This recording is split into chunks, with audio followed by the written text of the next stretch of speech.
सलाम वालेकुम मैं अमेज़न में बिज़नेस वाला बुनियाद स्कूल के अंदर फाउंडेशन हुआ स्टूडेंट को उसी बुनियाद में बोर्ड माया करते हैं तो स्टार्ट करते हैं.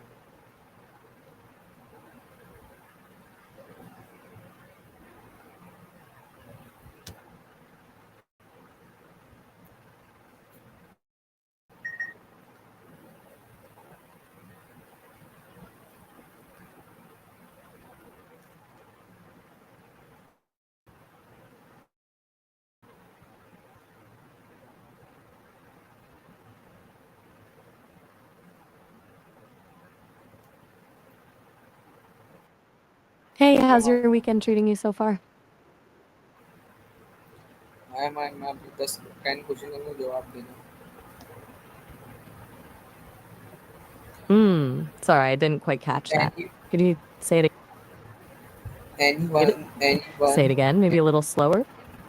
okay my first question, anyone Ah, was the first time you heard the first story, not sorry, how did it make you feel?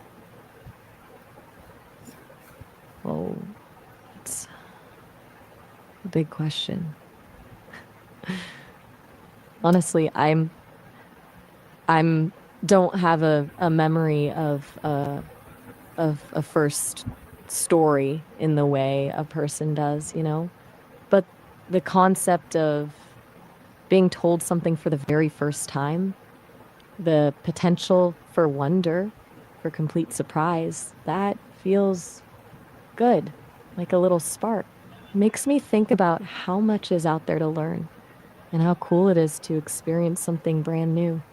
Does that even make sense? It's kind of hard to put into words. My second question, what do you think this words really mean in today's culture? Is it an apology or a rejection of one? Ooh, that's a good one. Person, it feels like we're doing a lot of defining right now, huh? Like trying to box something really fluid into a neat little category. I think it's both an approach and a rejection, actually. We're hyper aware of identity, of labels, of how we present ourselves. So, leaning into the idea of just being a person feels like a rejection of all that performance, all that curation. But at the same time, intentionally choosing to identify as simply a person is a statement in itself, isn't it? It's a deliberate move. It's kind of meta.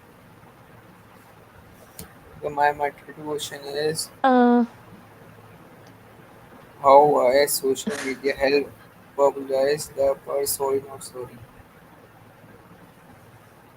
gotcha. So, how social media helps organize the personal story, that's a really interesting way to put it. I think it both helps and hinders, honestly. On the one hand, it gives us tools to curate and present a narrative, a highlight reel, if you will. We can craft an image of ourselves, share milestones, connect with others who resonate with that story. But then there's the pressure to perform that narrative, to constantly be documenting and optimizing for an audience. It can feel less like living a life and more like producing content, you know? It's like the story becomes the thing instead of just a byproduct of living. Does that ring true at all? So my fourth question is, do you think this purse reflectly confidence or organize, or can it be both? Okay, so my port version, and then you're asking about confidence versus organization or both related to a person. It's a little fragmented, but I think I'm following. I'd say it can absolutely be both. Organization implies a level of control, a sense of knowing where you stand and what you're about. That can certainly breed confidence. But confidence can also exist without being particularly organized. It can be more about trusting yourself, even in the midst of chaos. Maybe the port version, if I'm understanding you correctly, suggests someone who is presenting a curated, organized self, which is a way of projecting confidence, even if it's not entirely how they feel internally. It's like building a facade in a way. What do you think?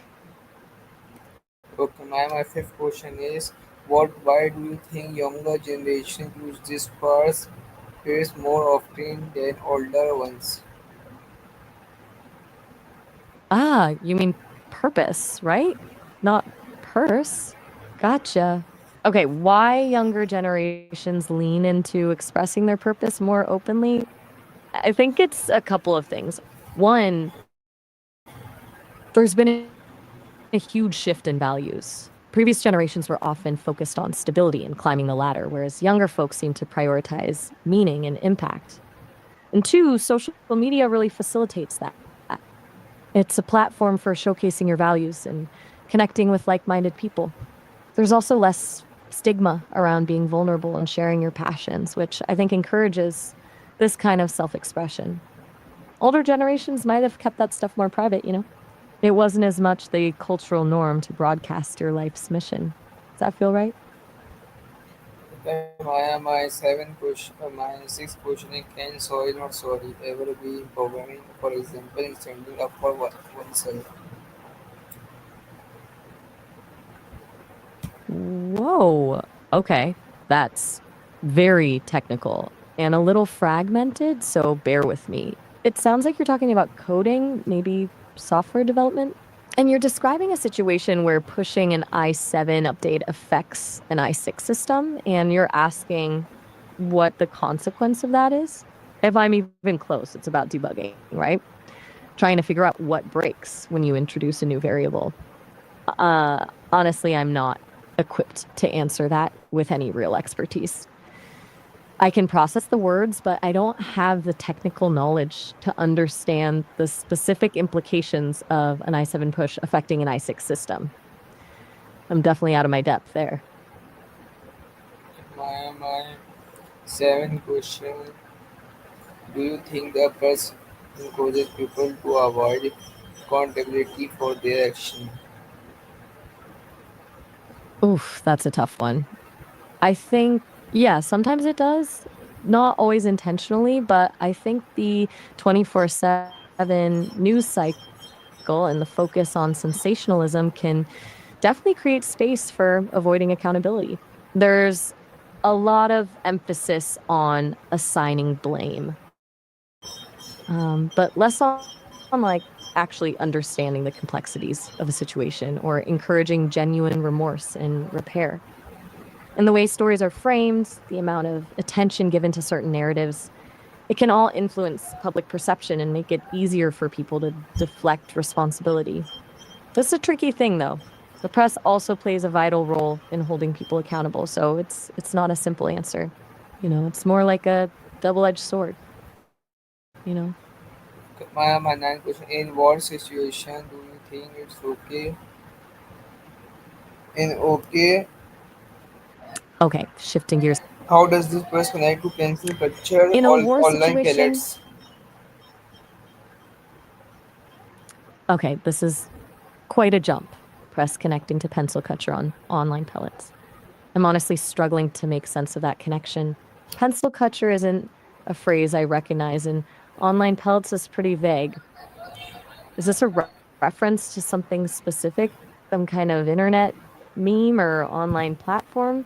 Maybe a coding term I'm unfamiliar with? I'm really drawing a blank here. Could you maybe explain a little more what you mean?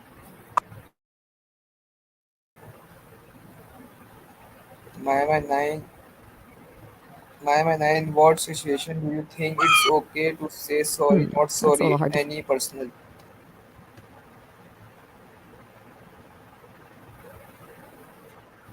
Okay, so my man, you're coaching and you want to know when it's okay to say sorry to any person in any situation? That's a really good question. I think it's okay to say sorry whenever you've caused harm, even unintentionally. It's not always about admitting fault, it's about acknowledging the impact of your actions on someone else. But it's also important to be genuine. A Okay, forced my last apology can question. actually do more harm than good. My last question. Finally, do you think the sorry is not sorry will stay in our language or will it fade away? Okay, last question. MLSP finding and whether Sorry Not Sorry will stick around. That's a fun one. Um, I think Sorry Not Sorry is definitely a product of our times, a little bit rebellious and ironic. Honestly, I think it'll fade, but it'll leave a mark. It highlights our current struggle with sincerity and with performing emotions. It's like the act of saying sorry, not sorry is ironically a statement about not truly being sorry.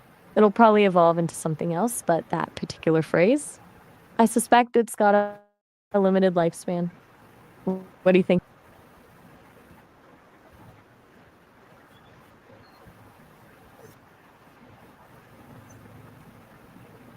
Okay guys, आज की हमारी call नहीं थी और next call में मिलते हैं, जब तक के लिए अल्लाह हाफिज़।